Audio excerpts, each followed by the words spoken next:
About a year ago, I was completely burned out, waking several times a night, unable to go back to sleep, checking my phone, getting up and doing chores around the house, watching TV, and waking up exhausted. Sound familiar? But then I discovered something so simple, yet it completely transformed my life. And no, it's not a miracle supplement or some expensive gadget. It was a 3 hour evening routine that cost absolutely nothing. And the results? My anxiety dropped. The bags disappeared from underneath my eyes. The endless complaints about a poor night's sleep vanished into thin air. And for the first time in years, I actually wake before my alarm and I'm ready to get up. So in today's video, I am breaking down everything that I do between 6 p.m. and 9 p.m. that has completely transformed my life. And the best part is you can start tonight. But stay until the end because I'm going to share that one unexpected step that made the biggest difference. And it probably isn't going to be what you think it is. So here we go. If you're new to my channel, welcome. My name is Carrie Stone, and this is Carry On, where we talk all things money, movement, and mindset. And what does a nighttime routine have to do with money, movement, and mindset, you ask? Well, I've learned it has a whole lot to do with all three. Because when I'm tired, grouchy, and groggy, I don't tend to make very good financial decisions. And I certainly do not prioritize my fitness and my movement. And admittedly, I tend to be a little impatient and unkind. So I'd say it has a whole lot to do with all three. But it made me think about that age-old question. What comes first, the chicken or the egg? So what comes first, the nighttime routine or the morning routine? Which one makes the other one? And for me, hands down, no question about it, the most important routine of my entire day is my nighttime routine. Because without my nighttime routine, my morning routine will fall flat and fail. So this is my 3 hour evening routine that has so completely transformed my life and is so incredible that I look forward to doing it every single night, and I hope you will too. So my bedtime routine starts at 6 p.m. And no, I don't go to bed at 6 p.m. But the breakdown of the evening starts at 6 p.m. And it starts with me finishing eating. I have made a habit of not eating past 6 p.m. And I do that for a lot of reasons. One is the fact that it helps dramatically with your digestion when you have a few hours for your stomach to actually process your meal before you go and lay down in bed. And for me, I have definitely seen the benefit of doing that. And when I have times that I don't get to stop eating before 6, say you go out to dinner with friends and normal people typically don't stop eating by 6, and you have a dinner at 7:30, 8 o'clock, I never sleep well on those nights. So it has made a very big difference in how I sleep by not eating past 6 p.m. Another way that has benefited me is that I don't do well with the whole intermittent fasting thing. I wanted to do it. I truly did. But I'm going to have to say, I was not very nice when I did it. And my husband doesn't particularly like the intermittent fasting, Carrie. So I had to stop doing that. And it's okay. It just did not fit into my life. I don't want to wait until 10:30 or 11 o'clock to have coffee with cream in it. I want my coffee how I want my coffee. And I don't want to be greeted in the morning by black sludge. I want to be greeted by like a mild, creamy color that just welcomes me, blankets my mouth with goodness. And I just don't want to give that up. And I want that at 7:30, 8 o'clock. I don't want to wait for it. So by not eating after 6, I automatically give myself like a 13 to 14 hour fasting window. And I believe that's helped me a lot. So by not eating after 6, this allows me to participate in the intermittent fasting lifestyle without being a horrible human being. Can I get an amen? I think that's a good thing. The next thing I do after 6 is I do a 10-minute tidy. I clean up the kitchen, I get my coffee ready. Basically, evening Carrie is helping morning Carrie to have a better start to the day. And that's how I think about it when I don't want to do it, when I'm feeling lazy. I always think, how will morning Carrie feel when she comes down to this kitchen? And I want morning Carrie to be happy and joyful when she comes to her kitchen. So at night, I take the time to go through and tidy up, get the coffee set up, put out a coffee cup, just make it look pleasant and nice. So when I come down in the morning, I'm happy and I'm greeted by neatness. And that's a great way to start the day. After that, I think it's important to take time to work on a hobby. And I spend 30 minutes usually singing. That's when I take my time to work my voice and to strengthen my vocal cords and to do all the things that I'm trying to do to develop that hobby again. And so for you, that may be sewing or knitting or puzzling or whatever it is that you enjoy. But take that 30 minutes to do something that brings you happiness and improves your life in some way, but it's kind of steps away from all the other things that you're doing. So I like to have that 30 minutes to just sing and to do something that brings me utter joy. After that, I like to put on a sitcom. Right now, I'm loving The Middle. I've watched it before, but I'm watching it again. And then I will rebound. I'll rebound through an episode of a sitcom. That way I'm laughing and I'm bouncing and I'm doing something good for my body and I'm preparing my brain to just go settle down and release the day. And I find that rebounding is a great way to do that. But for you, you might want to take a walk, get on the treadmill, get outside and get some fresh air. Whatever it is that works for you, just take 30 minutes to do something for your body, do something for your brain, and get yourself prepared mentally to go settle down for the night. And the last thing I do after 6 and before 7:30 is I prep for the next day. So I will put my clothes out and get anything ready. So if I have an early morning, like tomorrow morning, I have a coaching appointment before I'm going to do my empty nest job. And so I have to be really prepared to get out of here and be ready for that. So tonight, I will make sure that the books that I need, anything that I need for my appointment, it's already set out. I'll have my lunch things ready to go for tomorrow. And I will make tomorrow morning as easy as possible by having my clothes and everything already decided. So I don't have to think tomorrow. And I can use my brain for my coaching appointment and for my empty nest job. So at 7:30, everything stops. Lights go out in the house and I go to my room. And I make sure everything is tidy. Now, if morning Carrie has done her job, and she usually has, the bed is already made. But there may be some clothes strewn about because when I do work my empty nest job, I oftentimes come home, change quickly into comfortable clothes, and go down to eat my dinner so I can be done before 6. And so sometimes I do have to clean up in the room and get the clothes and jewelry and things like that put away. But I do that really quickly. And then I go into the bathroom and take care of my hygiene.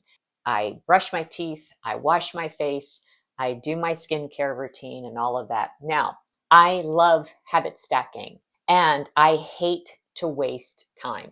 So years ago, after I had been sick for a long time, I had lost the ability to like really hold myself up.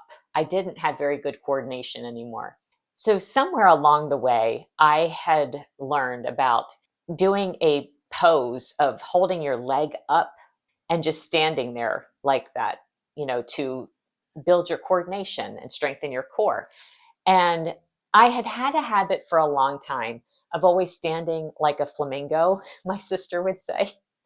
I can't seem to talk to a person if I'm standing and not have my leg up like a flamingo. And I don't know where that came from.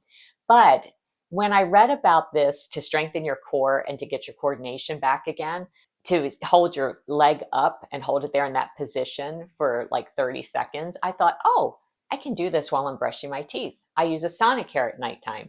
So it's 2 minutes and 30 seconds. That's a lot of time to not do anything. And so I just started using that time to strengthen my core and to help me to improve my coordination. And I stand there, hold my leg up. So when the toothbrush switches, to where you're supposed to move it in your mouth, I switch to the other leg, and I just continue that process. And my husband enjoys trying to see if he can make me fall over when I'm doing it, or make me laugh to where I can't hold my leg up. But doggone it, I'm getting stronger and stronger with it all the time. And I'm showing him that I pretty much can keep it going. And it's become a real game for us. But it's a great way to multitask, to get my teeth brushed and to strengthen my core and build my coordination at the same time. You might want to try that out. See how it goes for you. Just don't fall over. It's embarrassing. And after the teeth brushing, I continue on with my skincare. If you're interested in what I do for my skincare routine, you can see that in this video right here. After I'm done taking care of my teeth and my skin and all that, I go to my room and I just make sure it's ready for sleep. Do I have everything I need at my bedside? Are my meds out? How's the temperature in the room? Now, I keep my home very cold. I do not like a hot house. And so I prefer my room to be less than 60 degrees. I have read that 60 to 67 degrees is the healthy level of temperature in a house for sleep. And so if that makes you happy, you do you. If you're in my house, you're going to freeze. I just don't like it hot. So my room is automatically the right temperature, but I usually do turn off the overhead light and just use the bedside light, so that I'm telling my brain as the evening's going on, see, we're slowing down, we're changing, we're getting into sleep mode. And then I get into bed and I fill my belly button with castor oil. And if you want to know about that, you can watch this video right here. But I have my whole castor oil routine is in that video. But I fill my belly button with castor oil, and then I get out my Post-it notes and I start making my list for the next day. Post-it note planning has been such a great thing for me. If you have trouble with anxiety or ADHD or ADD, taking the time for Post-it note planning is just an incredible addition to your routine. And I can tell you, this is how it feels to me. I get my Post-it note out, and the thing that I love about a Post-it note is that it is small, so you can't write a whole lot on it. And I make my list for the next day. And as I'm doing that, it's like I'm just giving it to somebody else. And when I lay that Post-it note on my bedside table, it's like it's saying, I've got this, Carrie. See, everything you're worried about with tomorrow, it's all written down here, so you're not going to forget it. And now you can just go to sleep. It has changed the way I sleep. I don't go to bed worried all the time about what I'm forgetting. And if I think of something, I just get up and write it down on my list. And so it has taken away so much of that sleeplessness that I used to get in worrying about what I needed to do tomorrow. After I do my Post-it note planning, I get out my little notebook where I originally started doing the homework for life exercise that I got out of the book Storyworthy. And I had been doing that for a long time. Only recently I discovered, I'm not really doing this assignment right. You're only supposed to write down like 3 or 4 words from the day. And in case you haven't noticed, I'm a pretty wordy person. So that really did not go very well for me. So recently I just started thinking, you know what I really want to do? I really want to fill this notebook with, today was awesome because. So it has become my today is awesome because notebook. And every day I write out, today was awesome because, and I list all the reasons why it was awesome. Today was awesome because the sun was shining and the sky was clear again in January in the Pacific Northwest. That's something to notice because that's not at all normal. And so I just start writing all those things down. Today was awesome because I gained more subscribers. Today was awesome because I got really nice comments from people. Today was awesome because I went on a hike with my husband. Today was awesome because why? There's just so many things. And I have found since I started doing that, it has inspired me even more towards the gratitude that I already was in the habit of doing. But wording it differently today was awesome because it has just given me more freedom to see more things that are incredibly awesome in my life. And, even if things aren't great, I'm still finding things that are awesome. So I love that exercise. I highly recommend it. After my today is awesome list, I read. And I usually have two books that I'm reading. One will be something business minded or to help me be better at what I'm doing. And the other is usually either a novel or right now it's a parenting adult children book. And so I really love reading positive things. I don't think that bedtime is the time to read a murder mystery or a dark book or something that's really going to test you mentally. But it's a great time to read things that build your mind, that help you to be a better person. And I really enjoy reading like that at bedtime.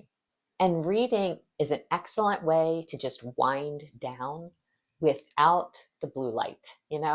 So it's just a way to go back in time to the way we used to entertain ourselves and allow our brains to just rest and get ready to settle down. Now, after I read, I complete my castor oil routine with my face and my feet and all of that. And then I stretch. Stretching is a great way to release tension, and it starts to settle the body again and just prepare the body to relax and rest and go to sleep. And stretching has been shown to improve sleep quality. And so I just really like it, especially if I've been sitting a lot or hunched or whatever. And one stretch that I particularly love to do is I will go stand in my doorway and I'll just reach up and grab the door jamb and just hold. I'll just hold on to it and it just stretches everything down my body and it feels so good. And so I just have a very simple stretching routine that I do, and it just calms me and helps me to just be ready to go relax and lay down. And 9 o'clock, it's lights out.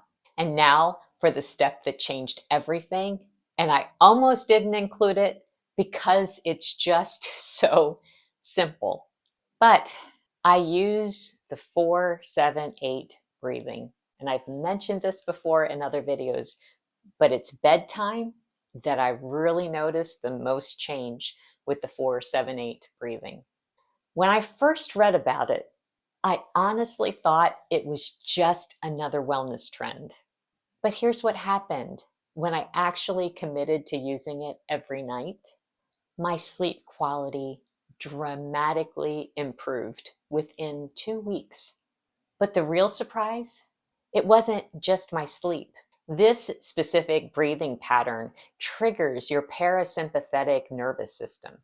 And it's basically telling your body that you're safe now and it's okay to go to sleep.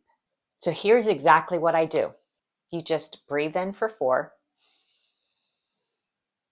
hold for 7,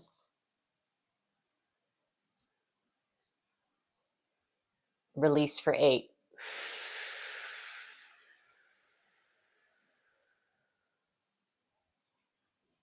And you want to make that wishing sound. And you just do that 4 times. And I'm going to be honest, I usually fall asleep doing that.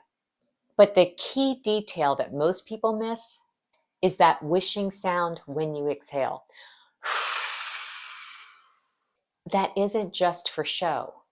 It actually helps to activate your vagus nerve, which is crucial for relaxation. I know when I first started doing it, my husband was like, "What are you doing over there?" I'm like, "Oh, I'm just doing my breathing exercises." He thought I was going crazy, but I wasn't going crazy because after 3 months of just doing that consistently, my nighttime anxiety and inability to rest just disappeared completely. And I don't want to test it to see if that's actually what's changed everything because I know it has worked so well and I don't want to give it up. And now it's just become a habit. I don't even really think about the fact that I'm doing it. I just do it. I turn the lights out, I do my 4-7-8 breathing, and before I know it, I'm asleep. And I'm going to tell you, I was not the person who fell asleep quickly, ever, ever. I was the person who would sit up late watching TV, hoping and praying to go to sleep. So it's magic. So, this early bedtime routine allows you to get the rest that you need. And sadly, statistics are showing that people are not getting enough rest. So, I ended up doing an early bedtime routine because my body insisted on getting up early in the morning. And I tried to fight it and I tried to change it, and it would not change. So, I listened to my body and I adjusted to what it needed. And I'm going to tell you, since I did that, my life is just so much better in every area. And when my circadian rhythm got regulated, my whole life got into balance. I want that for you. So, what are you going to do? How are you going to improve your bedtime routine so that you can sleep better, increase your energy, be more productive, and live out your purpose with passion? Let me know in the comments below. I really want to hear from you.